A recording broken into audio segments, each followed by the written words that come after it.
नमस्कार, आप देख रहे हैं स्टूडियो समाचार और मैं आपका होस्ट और दोस्त नितिन मौर्य।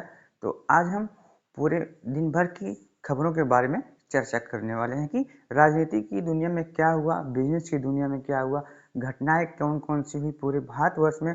तो इन सब की जानकारी हम प्राप्त करेंगे। स्पेशली हम बिहार चुनाव के बारे में बातें करेंगे आप लोगों से कि कैसे कैसे वहाँ के बारे में जानकारियाँ देंगे आपको कि क्या क्या हुआ वहाँ। तो सबसे पहले मैं पहले चरण की वोटिंग को लेकर जो कुछ अफवाहें आ रही थी कि रीपोलिंग होने वाली है, तो ऐसा कुछ नहीं है। इलेक्शन कमीशन ने अपने प्रेस कॉन्फ्रेंस में ये कह दिया है कि मुझे कोई भी शिकायत नहीं मिला, यानी कि इलेक्शन कमीशन को किसी भी प्रकार से किसी भी प्रकार की कोई भी शिकायत नहीं प्राप्त हुई है। तो इसलिए उन्होंने ये डिक्लेयर कर दिया है कि कोई भी रीपोलिंग 121 सीटों के लिए नहीं होने वाली है। तो इलेक्शन कमीशन अगले चरण के चुनाव के लिए तैयारी में जुटा हुआ है, जो कि हमारा 11 नवंबर को होने वाला है। तो इसके साथ ही आज पीएम मोदी जी ने सीतामढ़ी और बेतिया में चुनाव जनसभा को संबोधित किया। उन्होंने संबोधित करते हुए कहा कि जंगल राज की आप लोग याद कीजिए, उसके हिसाब से वोट करिए, अगले चरण में उसके हिसाब से वोट दीजिए कि जंगल राज पहले कैसा था, किस प्रकार से था। और जंगल राज का जो कांग्रेस और आरजेडी ने गुब्बारा बनाया हुआ था कि हम लोग चुनाव जीत रहे हैं, उसका गुब्बारा फूट गया है, ऐसा पीएम मोदी जी ने अपनी जनसभा में कहा। तो सीतामढ़ी और बेतिया में उन्होंने बहुत ही जबरदस्त भाषण दिया। तो इसी प्रकार के इसी क्रम में तेजस्वी यादव जी ने आज तूफानी दौरा किया, यानी कि तूफानी रैली, यानी कि एक दिनों में लगभग उन्होंने 18 रैलियां कर दी। यानी कि ये एक रिकॉर्ड ही है कि तेजस्वी यादव जी ने एक दिन में 18 रैलियों को संबोधित किया। और अपने संबोधन में उन्होंने कहा कि पीएम मोदी जी और एनडीए बहुत ही गलत है, ये है वो है, बहुत सारी चीज, बहुत सारे आरोप लगाए, वोट चोरी का आरोप लगाया कि वीवीपैट की पर्चियां गायब हो जा रही है, कैमरा बंद हो जा रहा है, लाइट बंद हो जा रही है।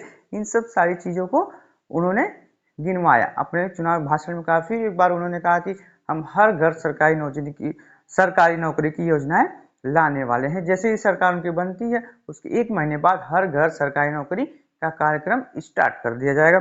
इसी कड़ी में प्रियंका गांधी जी ने आज कटिहार और पूर्णिया समेत पूरे बिहार में 3 से 4 रैलियां की। उन्होंने संबोधन में कहते हुए कहा कि एनडीए के लोग बिहार की जनता को बेवकूफ बना रहे हैं और बेवकूफ बना करके उनके खातों में 10,000 रुपए का लॉलीपॉप थमा रहे हैं, जो कि जनता को वापस करना होगा, ऐसा प्रियंका गांधी जी ने कहा। और बड़े बड़े आरोप जो है कि पीएम मोदी जी और साथ ही साथ एनडीए के सभी नेताओं के ऊपर उन्होंने लगाया, उनके सरकारों के ऊपर लगाया कि ये लोग कैसे भ्रष्टाचार करते हैं, किस प्रकार से भ्रष्टाचार करते हैं, शराब घोटाले में उन्होंने भ्रष्टाचार किया, ये सब सारी चीजें उन्होंने बहुत ही डिटेल तरीके से कहा। आप उनका भाषण जाके यूट्यूब पे सुन सकते हैं। और हमारे चैनल के साथ लगातार बने रहिए, सटीक और सही न्यूज आपको प्रदान किए। इसी कड़ी में तेजस्वी यादव जी और पप्पू यादव जी पहली बार बिहार चुनाव में विधानसभा चुनाव में एक मंच पर दिखे।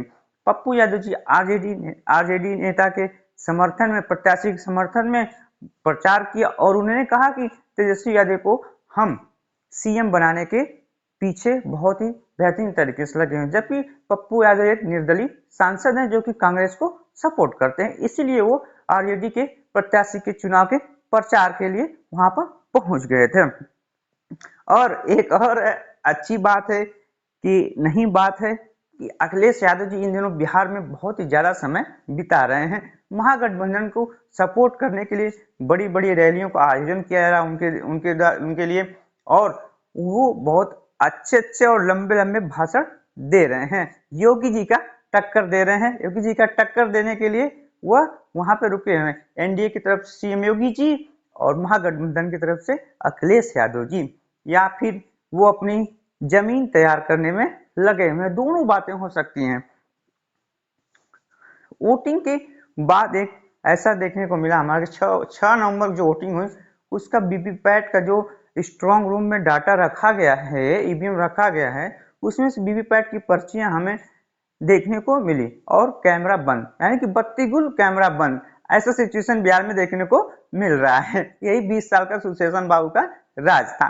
तो देखते हैं कि इस पर जनता क्या कहती है। ये तो सवाल है कि कैमरा किसने बंद ये किया, किसने बंद करवाया, जनता ये सब जानती है। इसका जवाब 11 नवंबर के चुनाव के दूसरे चरण के चुनाव में देखते हैं जनता किस प्रकार से देती है। और 14 नवंबर को हमारा रिजल्ट आने वाला है कि नई सरकार बनती है या फिर पुरानी सरकार रिपीट होती है। इस सब सारी चीजों को 14 नवंबर को हमें देखने को मिलेगा। और बीजेपी का यानी कि एनडीए का जो 10,000 का लॉलीपॉप है महिलाओं के, हर महिला को खाते में 10,000 रुपए दिए गए, वो देखते हैं कितना कारीगर होता है इस चुनाव में, क्योंकि वह एक बहुत ही बड़ा फैक्टर है।